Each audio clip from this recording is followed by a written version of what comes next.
सभी साथियों को नमस्कार। हमारा जो चैप्टर है रिसर्च मेथोडोलॉजी का चैप्टर नंबर अपन 5 कर रहे हैं। चैप्टर नंबर 5 का पार्ट 1 पूर्व क्लास में हो चुका है, ये पार्ट 2 हमारा चल रहा है। वैसे कंप्लीट अगर इस रिसर्च मेथोडोलॉजी के अंतर्गत अपन टॉपिक की बात करें तो इसमें टॉपिक हमारा है जो आंकड़े क्या हैं, आंकड़ों के प्रकार क्या है, आंकड़ों के संकलन की कौन कौन सी विधियाँ हैं, और उसमें विशेष तौर से देखिए अनुसूची और प्रश्नावली क्या है, अनुसूची और प्रश्नावली के प्रकार क्या है। हमने पूर्व क्लास में, इससे पूर्व जो क्लास थी उसमें अपने चर्चा कर ली आंकड़े क्या है, प्राथमिक और द्वितीयक आंकड़े, प्राथमिक आंकड़े किसे कहते हैं, द्वितीयक आंकड़े किसे कहते हैं, उनके क्या क्या फीचर्स होते हैं और उनके संकलन की कौन कौन सी विधियाँ, उसके बारे में अपन पूर्व क्लास में चर्चा कर चुके हैं। और उसी क्रम में ये पार्ट 2 है जिसमें हम बात करने जाएंगे प्रश्नावली और अनुसूची के संदर्भ में अपन बात करेंगे, जहाँ हमारे जो मुख्य रूप से जो बिंदु रहेंगे प्रश्नावली क्या है, हमारे यहाँ जो बिंदु रहेंगे प्रश्नावली, प्रश्नावली क्या है, प्रश्नावली के प्रकार क्या है, प्रश्नावली के प्रकार क्या है, प्रश्नावली की विशेषताएं कौन कौन सी है, अनुसूची क्या है, अनुसूची के प्रकार क्या है, अनुसूची से संबंधित किस प्रकार के प्रश्न ऑब्जेक्टिव टाइप से पूछे जाते हैं, उनके बारे में अपन डिस्कशन करेंगे। और बाद में हम प्रश्नावली और अनुसूची में अंतर आपको बताएंगे, प्रश्नावली और अनुसूची में अंतर क्या है। तो हम सबसे पहले अभी जो बात करने जा रहे हैं कि प्रश्नावली क्या होती है। तो देखिए प्रश्नावली एक तरह से अपन यूँ कहें कि जब भी कोई जो अनुसंधान करता होता है या कोई भी जो शोध करता होता है और जब आंकड़ों का संकलन करता है, हमने जैसे कि पहले क्लास में अपन ने पढ़ा था कि आंकड़े यहाँ दो प्रकार के हैं, प्राथमिक आंकड़े और द्वितीयक आंकड़े। प्राथमिक आंकड़ों का जब हम संकलन करते हैं तो एक तो हम व्यक्तिगत संपर्क के द्वारा यानी प्रत्यक्ष विधि के द्वारा करते हैं, और एक अपन अप्रत्यक्ष विधि के द्वारा करते हैं, और दूसरा तीसरा अपन ने पढ़ा था कि अनुसूची के द्वारा आंकड़ों का संकलन और प्रश्नावली के द्वारा आंकड़ों का संचलन। ये दो शब्द यहाँ आ रहे हैं बार बार, प्रश्नावली के द्वारा आंकड़ों का संकलन और अनुसूची के द्वारा आंकड़ों का संचलन। तो यहाँ जो अपन बात करेंगे ये प्रश्नावली के बारे में बात कर रहे हैं। एक बहुत सामान्य शब्दों में आपको बता दूं कि एक तरह से एक फॉर्मेट होता है, एक प्रपत्र होता है जिसमें कई बातों की जानकारी हम संबंधित अध्ययन क्षेत्र से लेनी होती है। यदि संबंधित जानकारी, संबंधित तथ्यों की जानकारी हम किसी दूसरे माध्यम से ले रहे हैं, जैसे मैं एक मान लीजिए अनुसंधान करता हूँ और मैं फील्ड में जाकर के काम नहीं कर रहा हूँ, मैं एक डाक के माध्यम से मैंने वहाँ जो भी मेरे कर्मचारी लगे हैं उनको भेज दिया कि ठीक है आप इनका संकलन करके लाइए, आंकड़े लेके आइए। वहाँ पर मान लो प्रति व्यक्ति परिवार की आय क्या है, तो वो एक डाक के माध्यम से मेरे पास उनका जवाब आ जाएगा। लेकिन यही बात अगर मान लो मैं प्रति व्यक्ति आय का आंकलन मैं स्वयं जाके, यानी मैं एक अनुसंधान करता हूँ, मैं स्वयं जा करके पर्सनल एक एक व्यक्ति से बातचीत करके फिर आय का आंकलन करता हूँ, लिखता हूँ, तो वो क्या है, अनुसूची है। तो वैसे अनुसूची और प्रश्नावली एक ही सिद्धांत पर आधारित है, अनुसूची और प्रश्नावली एक ही सिद्धांत पर आधारित है, लेकिन इनमें थोड़ा सा माइनर अंतर है। और एक इसमें समानता है कि दोनों के द्वारा अपन प्राथमिक आंकड़ों का संकलन करते हैं, लेकिन प्रश्नावली अनुसूची की भांति प्रश्नों की सूची है, लेकिन अनुसूची को शोधार्थी स्वयं भरता है, अनुसूची को अनुसंधान करता है स्वयं उसको फिलअप करता है, जबकि प्रश्नावली को दूसरा व्यक्ति यानी जो कोई भी उस प्रश्न का जवाब दे रहा है, उत्तरदाता है, वो जाकर के उसको फिलअप करता है। इस प्रकार से अनुसूची और प्रश्नावली दोनों ही एक ही सिद्धांत पर आधारित है। प्रश्नावली में उत्तरदाता शोधार्थी के अप्रत्यक्ष व्यक्तिगत अनुरोध को स्वीकार करता है और फिर वो उसका आंसर भेजता है। जैसे मैंने अभी बताया कि ये डाक के माध्यम से या बाय पोस्ट के माध्यम से विभिन्न प्रश्नों के उत्तर जानने की एक बहुत ही सरल प्रक्रिया है, जिसमें प्राथमिक आंकड़ों का इसमें संकलन हम मुख्य रूप से कह सकते हैं।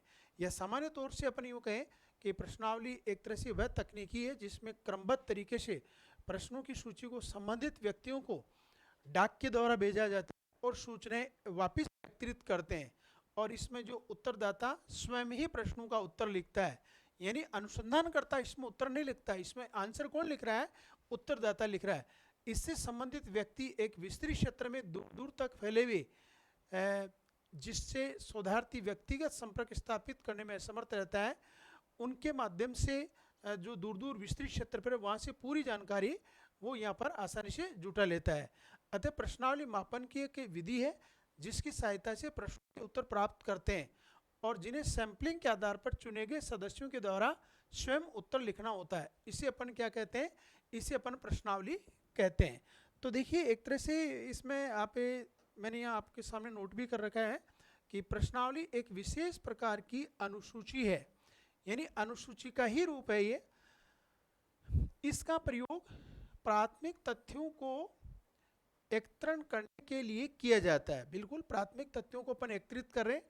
ये चयनित व्यक्तियों जो दूर तक किसी क्षेत्र में बिखरे होते हैं के पास डाक के द्वारा भेजी जाती है। यानी हमने जो फॉर्मेट था, जो प्रपत्र था, वो बाय पोस्ट कर दिया और वहाँ पर जो अमुक व्यक्ति हैं वो वहाँ के जो जितने भी तथ्य होंगे, जितने भी सूचनाएं होगी, उन सूचनाओं को उसमें फिलअप करेगा, यानी लिखेगा। लिख करके वापस जो अनुसंधान करता है उसके पास में आ जाएगी वो सूचना।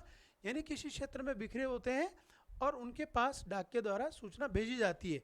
इन प्रश्नों का उत्तरदाता स्वयं लिखकर भेजता है कि जिस फील्ड का, जिस अध्ययन क्षेत्र का अपन जो अध्ययन कर रहे हैं वहाँ के तथ्य क्या हैं, वहाँ के आंकड़े क्या हैं, वो स्वयं लिख करके भेजते हैं। यानी अनुसंधान करता है, इसमें लिखता नहीं है। देखिए मैं आपको एक थोड़ा सा मैं फॉर्मेट बता देता हूँ, जिसे देखिए आप बहुत ही सहज और सरल रूप से आपके समझ में आएगा। ये प्रश्नावली का एक फॉर्मेट होता है। देखिए प्रश्नावली का एक फॉर्मेट है जिसमें हमने जो जानकारी मांगी है, अनुसंधानकर्ता ने या जो शोधकर्ता ने जो जानकारी मांगी है, मध्यम वर्गीय परिवारों के रहन सहन के खर्च से संबंधित अनुसंधान में साधारणतः निम्नलिखित प्रकार की प्रश्नावली का प्रयोग किया जाना चाहिए। अपन मध्यम वर्ग के परिवार की रहन सहन के बारे में पूरी डिटेल ले रहे हैं, उनके तथ्य ले रहे हैं। तो इसमें देखिए हमने प्रथम खंड के अंतर्गत उसकी सामान्य जानकारी जानने का प्रयास किया है कि परिवार के अध्यक्ष का नाम क्या है, ये पूरा पता क्या है, उसका व्यवसाय क्या है, उद्योग क्या है, निवास कहाँ है, कितने कमरे हैं, कितने अलग अलग कमरे हैं। तो ये देखिए यहाँ जो अनुसंधान करता है, मान लीजिए मैं शोध करता हूँ या अनुसंधान करता हूँ, तो मैं इसको फिलअप मैं नहीं कर रहा हूँ, इसको फिलअप वहाँ जहाँ मैं इसको भेज रहा हूँ वो व्यक्ति इसको फिलअप करके भेजेंगे। यानी जो उत्तरदाता है वो इसमें लिख करके भेजेंगे कि परिवार का अध्यक्ष में कौन है, उसका एड्रेस क्या है, उसका व्यवसाय क्या है, मकान कितने हैं, कितने कमरे हैं, कितने नहीं हैं, परिवार की जो अध्यक्ष वो कौन है, पत्नी कौन है, आश्रित बच्चे कितने हैं, 0 से 5 वर्ष के बच्चे कितने हैं, 5 से 15 वर्ष के बच्चे कितने हैं, 15 से ऊपर कितने हैं, अनाश्रित बच्चे कितने हैं, अन्य व्यक्ति कितने हैं, मेल फीमेल कितने हैं, टोटल क्या है, ये सब कुछ सूचनाएं आगे से आप लिखकर भेजेंगे। प्रश्नावली, ये प्रश्नावली का देखिए फॉर्मेट है। इसमें एक पारिवारिक आय, तीसरे खंड में अपन ने इसमें पारिवारिक आय ली है और चतुर्थ खंड में पारिवारिक व्यय लिया है, जो खर्च वगैरह जो भी हुआ है, जो किस किस पे, खाद्य सामग्री पर कितना हुआ, तेल पर कितना हुआ, दाल पर कितना हुआ, और बचत या घाटा, इसका भी इसमें विवरण दिया गया है। तो एक तरह से देखिए मैं आपको केवल फॉर्मेट बता रहा हूँ कि प्रश्नावली में ऐसे प्रश्न पूछे जाते हैं। ये प्रश्न इस तरह से एक सामान्य रूप से पूछे जाते हैं, अनुसंधानकर्ता के द्वारा, बाय डाक के द्वारा, बाय पोस्ट के द्वारा ये पूछे जाएंगे। यदि यही प्रश्न में स्वयं अनुसंधानकर्ता यदि व्यक्तिगत संपर्क करके उनसे लिखता, स्वयं लिखता है अनुसंधानकर्ता, तो यही चीज़ क्या हो जाती है, वो अनुसूची हो जाती है।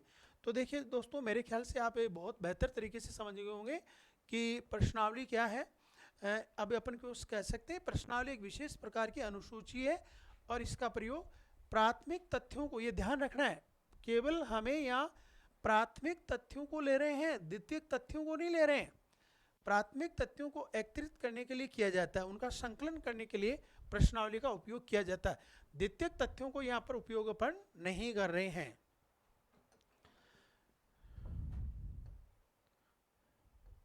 ये मैंने आपको फॉर्मेट बता ही दिया है।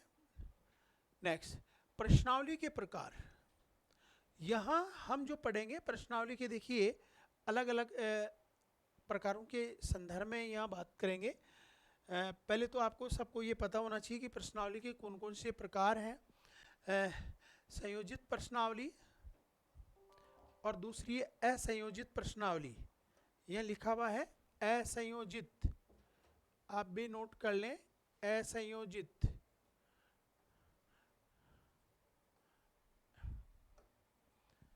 अनस्ट्रक्चर्ड क्वेश्चनरी, असंयोजित, एक संयोजित है एक असंयोजित है। फिर है बंद प्रश्नावली, खुली प्रश्नावली, चित्रमय प्रश्नावली पिक्टोरियल क्वेश्चनरी, और मिश्रित प्रश्नावली। ऑब्जेक्टिव केवल इतना सा आ जाता है कभी कभी कि प्रश्नावली का प्रकार नहीं है, तो आपको इनको याद करने का ये तरीका है कि दो दो को याद कीजिए, संयोजित असंयोजित, बंद खुली, तुरंत याद हो जाएगा। संयोजित असंयोजित, बंद खुली, और देखिए चित्रमय और मिश्रित, इस तरह से याद कर लीजिए। संयोजित असंयोजित, बंद और खुली, चित्रमय प्रश्नावली और मिश्रित प्रश्नावली। वैसे तो इनके नाम से ही क्लियर है कि इनका मीनिंग क्या होता है, लेकिन मैं आपको इसमें बता दूं कि जो संयोजित प्रश्नावली है, इसमें जो प्रश्न है वो निश्चित और पूर्व निर्धारित और सीधे होते हैं, मतलब पहले से ही निर्धारित होते हैं कि इसमें प्रश्न यहाँ पर क्या रहेगा। प्रश्न की नेचर पहले से ही यहाँ पर क्लियर कर दी जाती है। इसकी रचना एक तरह से अनुसंधान कार्य करने से पूर्व कर ली जाती है। अपन जो शोध कार्य प्रारंभ कर रहे हैं उससे पहले इसकी रचना कर दी जाती है कि ये प्रश्न यहाँ पर ये रहेगा। इसका प्रयोग विस्तृत क्षेत्र के अध्ययन के लिए किया जाता है और इसका उद्देश्य प्राथमिक सूचनाओं का संकलन करना है। इसमें प्रश्नों की सूची गहन चिंतन के आधार पर बनती है और क्रमबद्ध होती है, और प्रामाणिक सूचनाएं इसमें प्राप्त करना सरल रहता है। नेक्स्ट है असंयोजित। असंयोजित का मतलब यह है कि प्रश्नों की संरचना नहीं की जाती है, बल्कि उन विषयों का उल्लेख किया जाता है जिनके संबंध में उत्तरदाताओं से सूचना प्राप्त करनी होती है। यानी इसमें कोई प्रश्न को पहले निर्धारित नहीं करते हैं। इस प्रकार असंयोजित प्रश्नावली एक इंटरव्यू निर्देशांक के समान होती है। इसमें प्रश्न न होने से इंटरव्यू का प्रश्न पैदा नहीं होता है, यानी यहाँ कोई किसी तरह से पहले प्रश्न का निर्माण नहीं किया जाता है।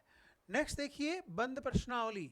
बंद प्रश्नावली का मतलब है कि प्रत्येक प्रश्न के सामने संभावित उत्तर भी साथ लिखे होते हैं।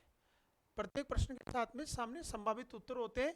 उत्तरदाता अपने उत्तर केवल उन्हीं में से छांटता है, अलग से नहीं छांटता, उसी में से सेलेक्ट करता है कि इसका आंसर 1 होगा या 2 होगा, 3 होगा या 4 होगा या 5 होगा, यानी उसके सामने विकल्प होते हैं। इसमें प्रश्नों का उत्तर एक तरह से सीमित रहता है, यानी इसमें पूर्व निर्धारित जो उत्तर है उसी के एक के साथ अपनी सहमति प्रकट करनी होती है। जैसे फॉर एग्जाम्पल के तौर पर किसी क्षेत्र में अपराधों के बढ़ने का प्रमुख कारण क्या है, और नीचे विकल्प दिए हुए होते हैं, मान लो ABCD, मान लो दे दे गरीबी दे दें, दूसरा रोजगार के साधन का अभाव दे दें, और तीसरा गरीबी और दे दें, और चौथा समझदारी का अभाव दे दें। यानी आपके सामने 4 विकल्प दे दिए, आपको अपने विवेक अनुसार इनमें से जवाब देना है कि वहाँ क्या कारण है कि अपराध बढ़ रहे हैं। हो सकता है आप में से कोई गरीबी दे दे, हो सकता है आप में से रोजगार के साधन का अभाव दे दे, या कोई आप में से गरीबी या अमीरी के बीच में अंतर का कारण दे दे, या समझदारी का अभाव दे दे। अब ये उत्तरदाता के ऊपर निर्भर करता है कि वो उसका जवाब क्या देता है। तो इस प्रकार की जो सीरीज होती है उसको बंद या सीमित, इसी को क्या बोलते हैं, इसी को सीमित बोलते हैं, सीमित प्रश्नावली बोलते हैं, लिमिटेड क्वेश्चनरी बोल रहे हैं इसी को। बंद को ही क्या बोलते हैं, सीमित बोलते हैं। इसी के लिए शब्द यूज होता है प्रतिबंधित प्रश्नावली, यानी प्रतिबंधित, यानी इसके सामने हमारे जो विकल्प हैं वो बिल्कुल सीमित हैं, इसलिए इसके 3 नाम हैं। इसी को अपन सीमित बोलेंगे, इसी को अपन प्रतिबंधित बोलेंगे, और इसी को बंद बोलेंगे। ठीक है, तो इसमें एक तरह से विकल्प सामने होते हैं बंद प्रश्नावली के अंतर्गत। ठीक है, फिर है खुली। ये खुली प्रश्नावली यानी ओपन क्वेश्चनरी। देखिए इसमें उत्तरदाता के सामने प्रश्न को प्रस्तुत कर दिया जाता है, क्वेश्चन को प्रस्तुत कर दिया जाता है, जिसका उत्तर वह देने के लिए पूर्ण रूप से स्वतंत्र है। इसमें संभावित उत्तर नहीं दिए जाते हैं।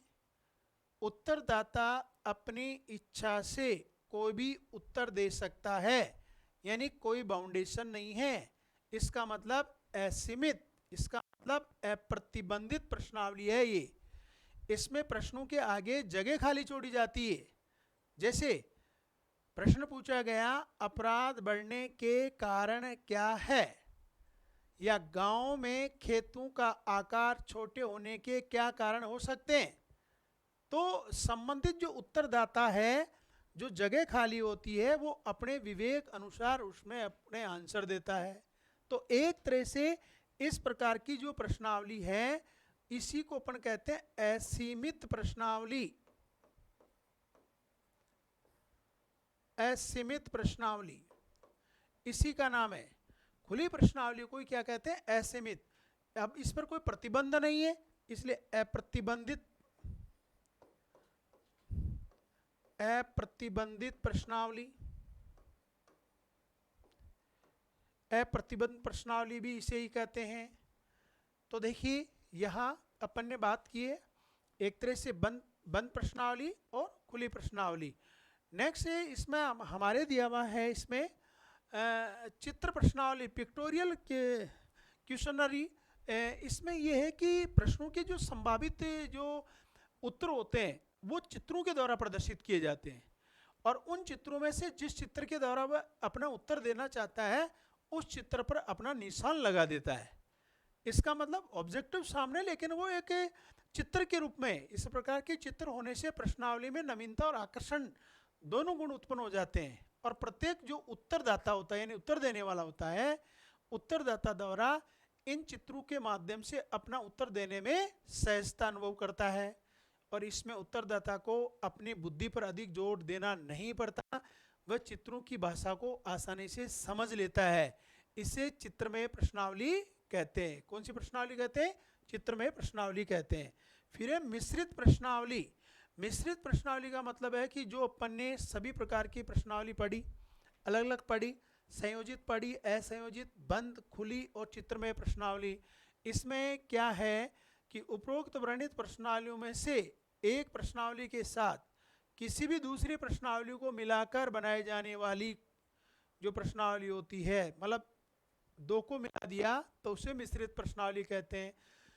यदि प्रतिबंधित प्रश्नावली को अप्रतिबंध के साथ जोड़ दिया जाए तो ऐसी प्रश्नावली मिश्रित प्रश्नावली कहलाती है। इस प्रकार की प्रश्नावली का प्रयोग तब किया जाता है जब शोधार्थी जो आंकड़े और सूचनाएं एकत्रित करना चाहता है और वह एक निश्चित प्रकार के प्रश्नों के द्वारा संभव नहीं हो सकती। तो यानी इसमें दो प्रश्नावली को मिला दें तो वो कौन सी प्रश्नावली हो गई, मिश्रित प्रश्नावली। नेक्स्ट यहाँ प्रश्न हो सकता है। अब देखिए प्रश्नावली की एक जो अच्छी प्रश्नावली होती है उसकी क्या क्या विशेषताएं, वैज्ञानिक A.L. बाउले के अनुसार बात कर रहा हूँ मैं।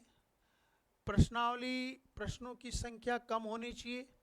ये नहीं कि आपने किसी प्रारूप में 200 प्रश्न ले लिए, उनको करने में 200 करीबन मान लो 2-2.5 घंटे लग गए।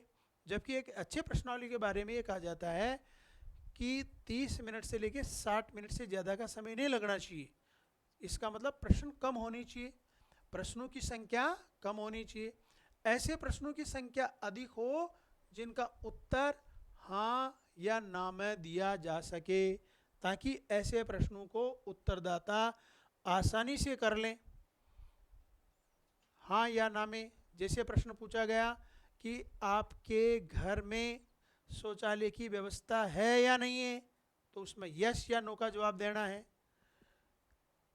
प्रश्न सरल सीधे अर्थ वाले होने चाहिए, जटिल प्रश्न नहीं होना चाहिए।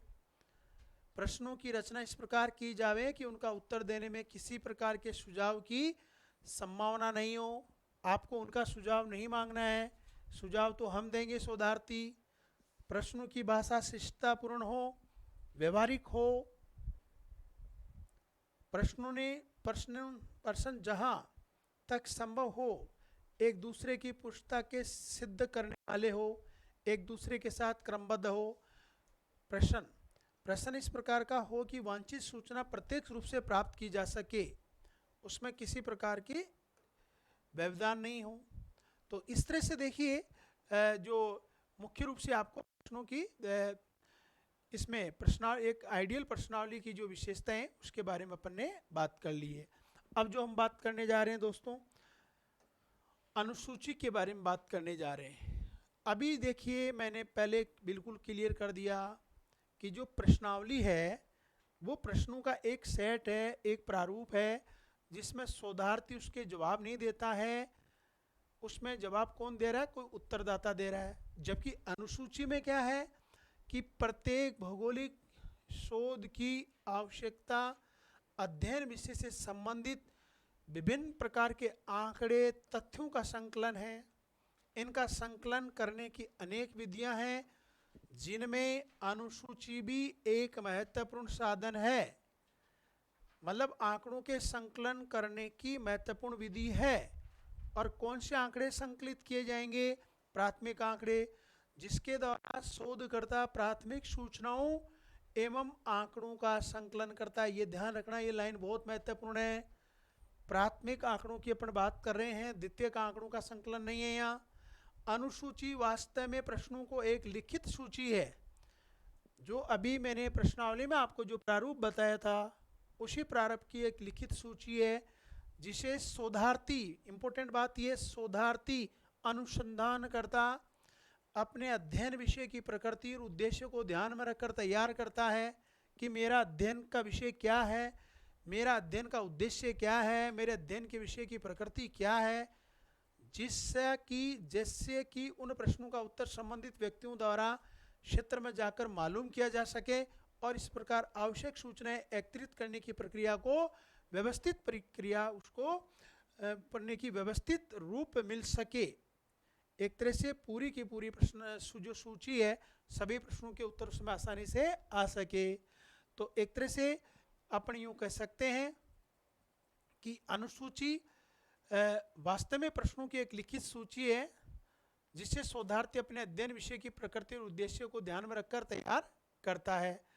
तो यहाँ अनुसूची उन प्रश्नों के एक समूह का नाम है जो साक्षात्कारकर्ता द्वारा किसी दूसरे व्यक्ति से आमने सामने की स्थिति में पूछे तथा भरे जाते हैं। लेकिन ये जो फिलअप की जाती है ये शोधार्थी या अनुसंधानकर्ता के द्वारा मीन्स स्वयं के द्वारा फिलअप की जाती है।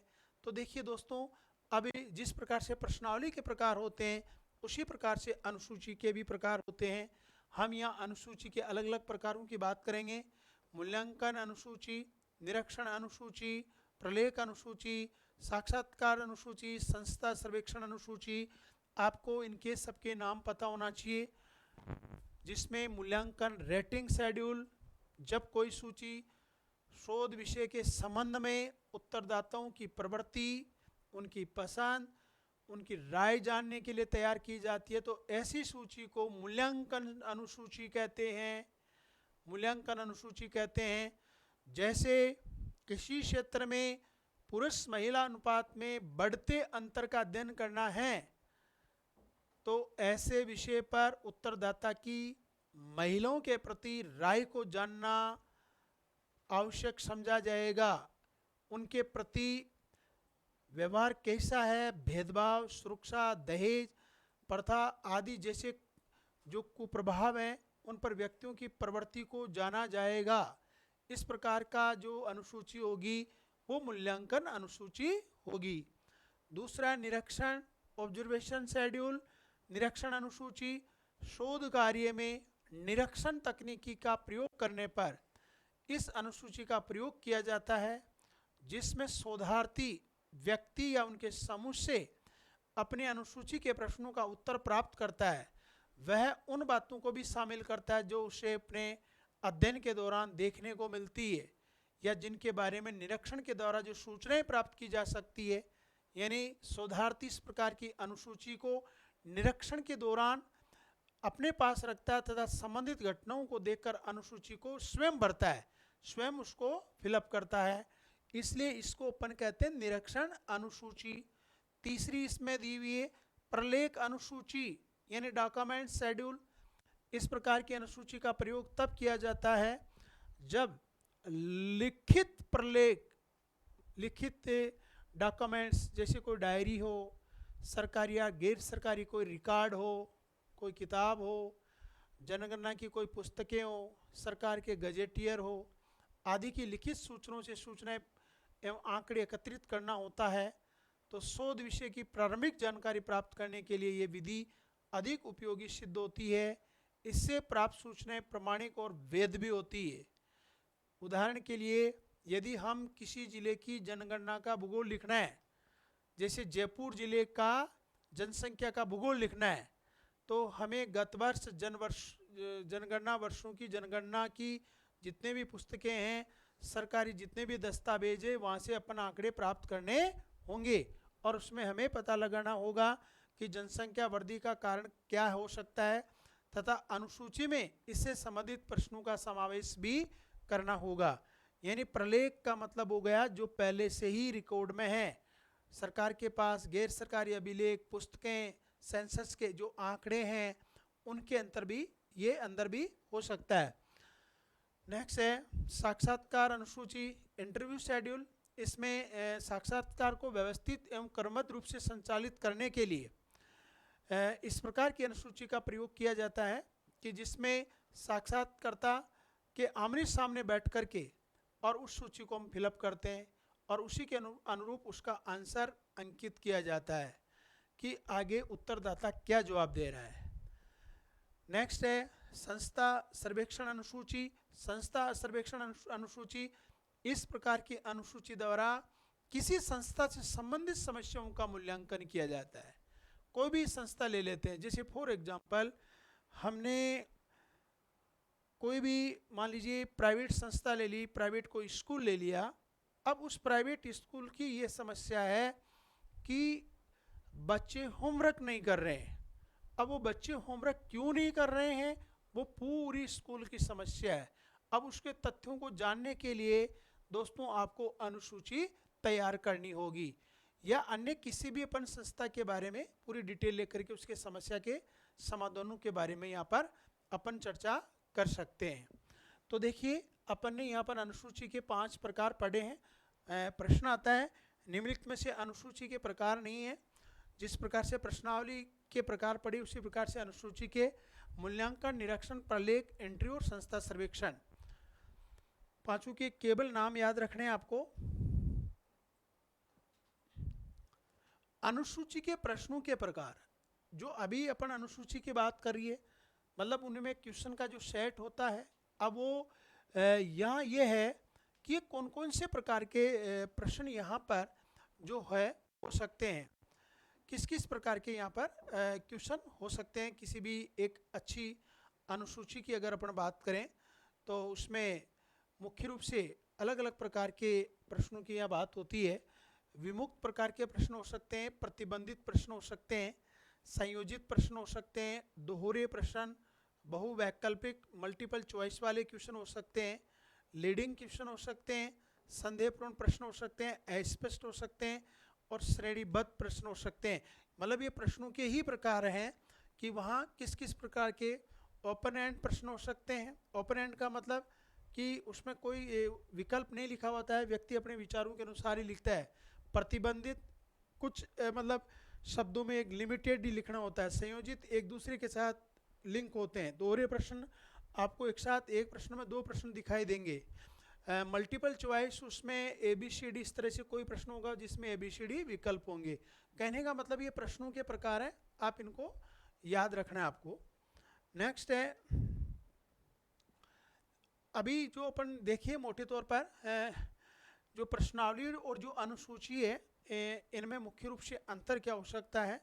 वैसे तो आप समझ गए होंगे कि प्रश्नावली और अनुसूची दोनों ही प्रश्नों के माध्यम से जो शोधार्थी होता है वो प्राथमिक आंकड़े या प्राथमिक तथ्यों को एकत्रित करने के लिए प्रयोग करता है, लेकिन इनमें थोड़ा सा पर्याप्त अंतर है। अब वो अंतर क्या है? अनुसूची में प्रस्तुतिकरण शोधार्थी स्वयं उत्तरदाता से सूचनाएं एकत्रित करता है, यानी यहाँ स्वयं जो अनुसंधान करता है वो सामने रहता है, जबकि प्रश्नावली में शोधार्थी डाक के द्वारा उत्तरदाताओं को भेजकर सूचनाएं एकत्रित करता है, यानी उत्तरदाताओं को भेज देता है उस प्रारूप को और वो फिलअप करके फिर देते हैं। शोधार्थी स्वयं लिखता है, अनुसूची में जो प्रश्नों के उत्तर स्वयं लिखता है, उत्तरदाता प्रश्नों के उत्तर लिखता है, न कि शोधार्थी। इसमें शोधार्थी नहीं लिखता है, अनुसंधानकर्ता नहीं लिखता है, कौन लिखता है? उत्तरदाता लिखता है। नेक्स्ट है एरिया, सीमित क्षेत्र में प्रयोग होता है, क्योंकि शोधार्थी एक होगा तो उसका एरिया भी एक लिमिट होगा, जबकि प्रश्नावली विस्तृत क्षेत्र में प्रयोग किया जा सकता है।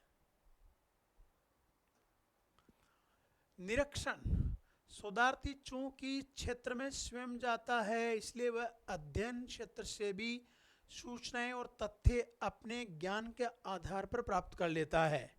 स्वयं शोधार्थी होता है। यहाँ शोधार्थी शोध क्षेत्र में स्वयं नहीं जाता है, वह उत्तरदाता के उत्तरों पर ही निर्भर रहता है। बिल्कुल सही है। इधर अनुसूची, इसमें शोधार्थी उत्तरदाता से स्वयं भी उत्तर कर सकता है और अधिक जानकारी प्राप्त कर सकता है। इसमें सभी अनुसूची उत्तर सहित होती है। उत्तरदाता को भेजी गई सभी प्रश्नावलियां उत्तरों के साथ वापस नहीं आती है, कोई जरूरी नहीं सबका आंसर देवें। इधर अनुसूची में स्पष्टता, शोधार्थी के लिए हर बात को स्पष्ट करना आवश्यक नहीं होता है, वह स्वयं ही अध्ययन क्षेत्र में रहकर इसकी स्पष्ट व्याख्या करता है। और इसमें प्रत्येक प्रश्नावली में प्रश्न के साथ स्पष्टता होना आवश्यक होता है। सही व स्पष्ट उत्तर प्राप्त करने के लिए प्रश्नों की व्याख्या भी देना आवश्यक होता है, ताकि किसी तरह का संदेह न विकसित होवे प्रश्नावली के अंतर्गत। तो इसमें देखिए एक तरह से प्रश्नावली, अनुसूची और प्रश्नावली में जो अंतर है, प्रस्तुतिकरण को लेकर है, भरने को लेकर फिलिंग कौन करेगा। अनुसूची का जो एरिया है वो सीमित है, प्रश्नावली का विस्तृत है। इधर अगर अनुसूची में निरीक्षण की बात करें तो स्वयं कर रहा है शोधार्थी, स्पष्टता है अनुसूची में। इसी प्रकार से अगर हम देखें तो अनुसूची में जो सूचनाएं हैं वो गहनता के साथ प्राप्त की जा रही है। शोधार्थी को उत्तर द्वारा लिखित उत्तर देने पर विश्वास करना पड़ता है।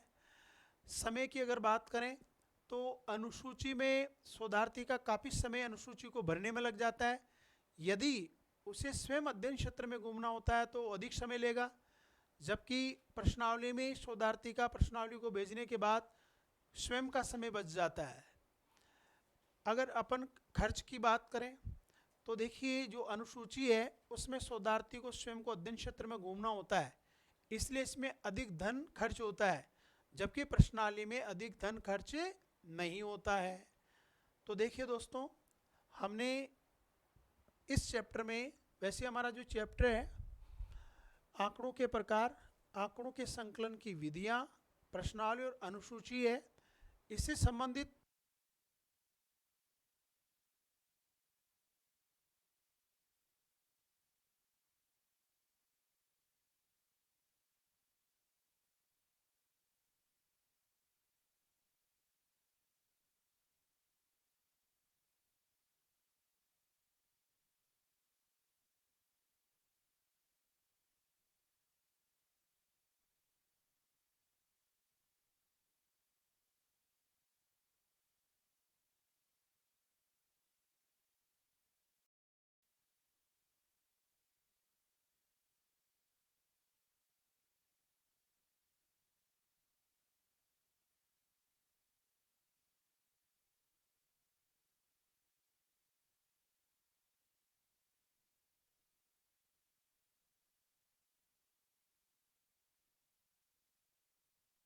यहाँ हमारे पास व्यापकता आते ही अनुसूची का तो जो एरिया है वो क्या है, सीमित है।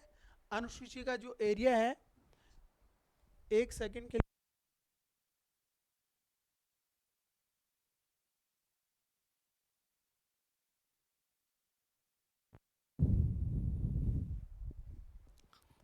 यस दोस्तों, एक सेकंड के लिए थोड़ा सा टेक्निकल मिस्टेक थी।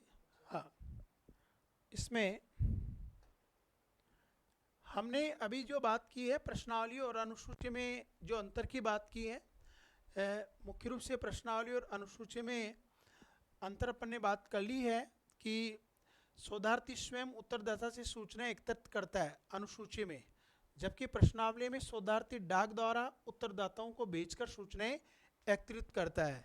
और अनुसूची स्वयं अनुसंधानकर्ता स्वयं फिलअप करता है, इसका एरिया लिमिटेड होता है जबकि इसका एरिया विस्तृत होता है प्रश्नावली का।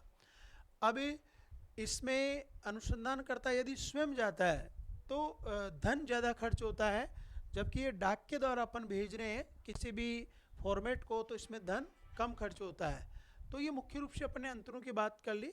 और इसके बाद में अपन जो बात करेंगे दोस्तों, इससे संबंधित बहुत ही महत्वपूर्ण प्रश्न विगत परीक्षाओं में जो आए हुए हैं या जो संभावित प्रश्न हो सकते हैं वो ये हैं कि देखो, एक अनुसंधानकर्ता किसी ग्रामीण क्षेत्र में एक उत्पाद विशेष की संभावनाओं के अध्ययन हेतु इच्छुक है और इस अध्ययन हेतु किस उपकरण के वरीयता देना चाहिए।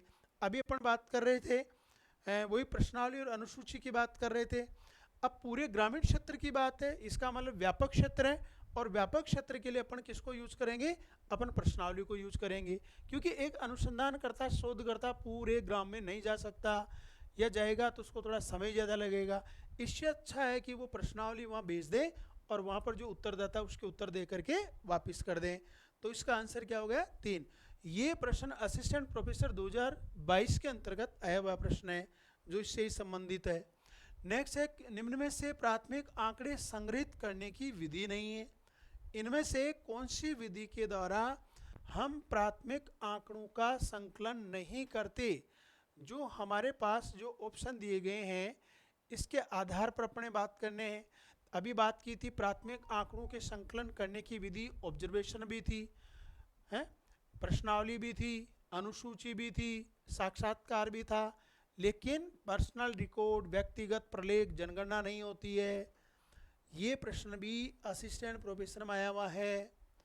नेक्स्ट, प्रयोग करते समय द्वितीयक सामग्री में निम्न गुणों की उपस्थिति देख लेनी चाहिए।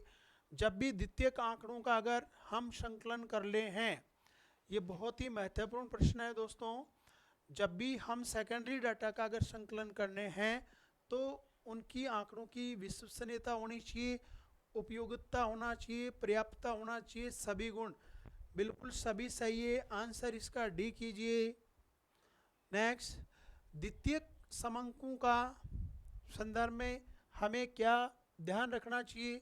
सेकेंडरी डाटा का मतलब जो पहले किसी व्यक्ति या संस्था के द्वारा प्रयोग कर लिए गए हैं वो द्वितीयक आंकड़े होते हैं। अब इसमें क्या हमें सावधानी बरतनी चाहिए, सावधानी पूर्वक समीक्षा के उपरांत प्रयोग करना चाहिए, क्योंकि ये आंकड़े किसी दूसरे व्यक्ति ने एकत्रित किए हैं, किसी दूसरी संस्था ने एकत्रित किए हैं, क्या पता कहीं गलती तो नहीं रह गई हो, इसलिए सावधानी पूर्वक समीक्षा के उपरांत ही आपको प्रयोग करना है।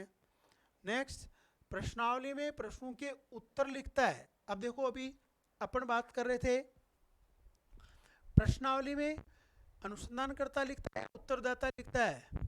अभी अपन बात की थी प्रश्नावली अनुसूची में स्वयं जो अनुसंधान करता है या शोधार्थी होता है वो स्वयं उत्तर लिखता है, जबकि प्रश्नावली में प्रश्नों के उत्तर कौन लिखता है, उत्तरदाता लिखता है। दोस्तों ये भी प्रश्न संभावित है। तो इस तरह से देखिए दोस्तों, हमने जो यहाँ चर्चा की है इस टॉपिक से रिलेटेड प्रश्नों पर भी चर्चा कर ली है, संभावित प्रश्नों पर चर्चा कर ली है, और इन्हीं शब्दों के साथ ये चैप्टर कंप्लीट होता है। आंकड़ों के प्रकार, आंकड़ों के संकलन की विधियां और प्रश्नावली और अनुसूची। प्रश्नावली और अनुसूची प्राथमिक आंकड़ों के संकलन करने की ही विधियां हैं। तो दोस्तों रिसर्च मेथोडोलॉजी का चैप्टर नंबर आज हमारे पूरा होता है। इन्हीं शब्दों के साथ बहुत बहुत धन्यवाद। और मैं सब साथियों को पुनः अवगत कराना चाहूँगा कि इसकी जो PDF है चैप्टर नंबर 5 या भी पहले वाली जो सभी चैप्टर की जो PDF है वो हमारे टेलीग्राम चैनल पर आपको उपलब्ध है। आप सभी साथी टेलीग्राम चैनल से जुड़िए और इस वीडियो को अधिकतम छात्रों को शेयर कीजिए और सहयोग की मैं आपसे अपेक्षा करता हूँ। धन्यवाद।